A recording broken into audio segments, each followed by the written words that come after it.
बाहरी ताकत टेम्प्ररी होती है।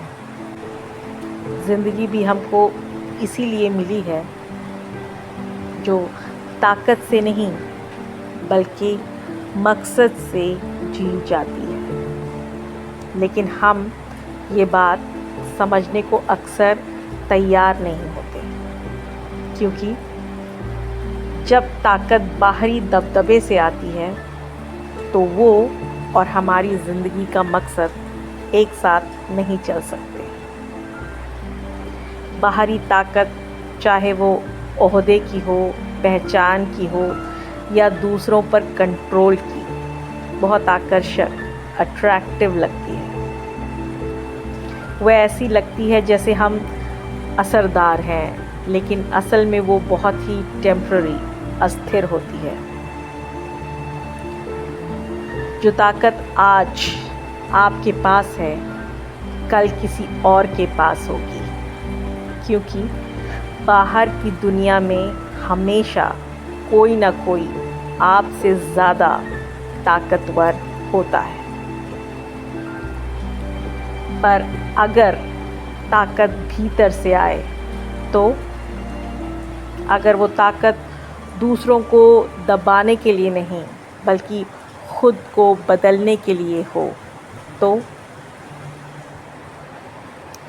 असली ताकत वो होती है जो हमारे अंदर के अहम, घमंड और दिखावे यानी कि ego, pride and show off की भूख को तोड़ दे, जो दूसरों को नीचा दिखाने की नहीं बल्कि अपने मकसद को ज़िंदा रखने की ताकत दे।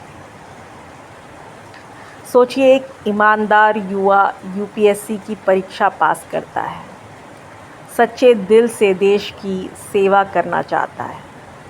इंटरव्यू में कहता है, मैं देश की सेवा करना चाहता हूँ, पर सिस्टम में जाते ही एमएलए दखल देते हैं, सीएम आदेश देते हैं और उसका मकसद धीरे धीरे खोने लगता है।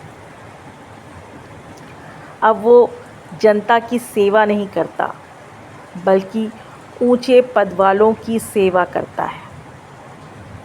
फिर स्वार्थ और डर उस देश की जगह ले लेता है, उसका खुद का स्वार्थ, उसकी खुद की इनसिक्योरिटी उसे कुछ करने ही नहीं देती। ऐसी ही होती है बाहरी ताकत की कहानी। वो हर बार किसी और के आगे झुकती है। वो चुनौती दी जाती है, बदली जाती है और कई बार भ्रष्ट भी, करप्ट भी हो जाती है।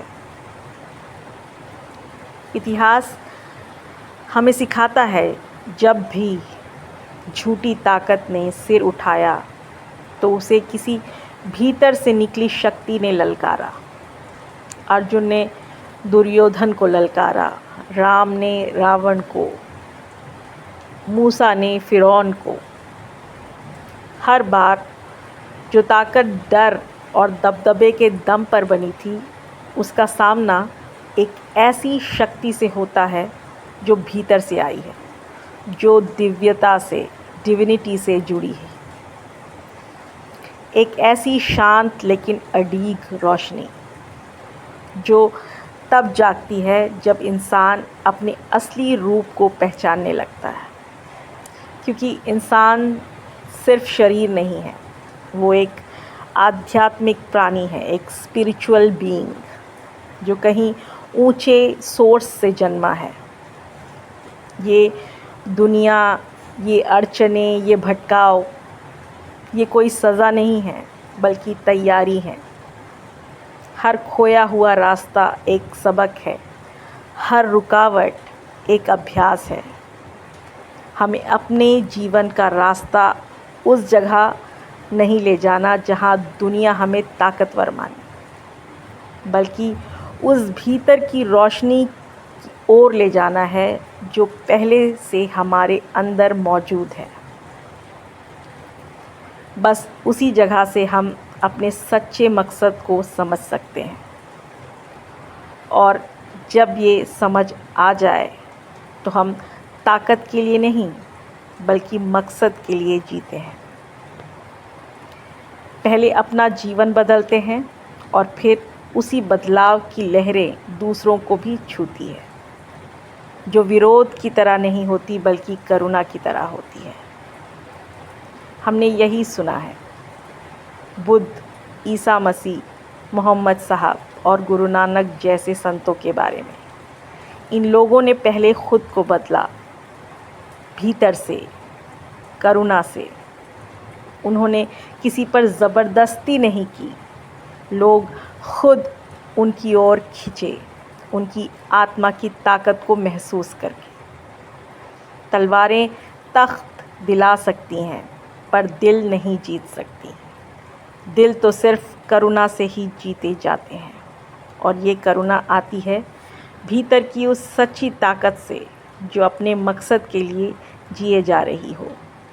अगर मेरी बातें आपके दिल तक पहुंची हों तो इन्हें थामिए और जब वक्त आए किसी और के दिल तक पहुंचाइए। मैं फिर लौटूंगी एक नई रोशनी, एक नए विचार के साथ। अपना वक्त देने के लिए और सुनने के लिए आपका धन्यवाद। अपनी रोशनी को ज़िंदा रखिए हर हाल में। Stay blessed.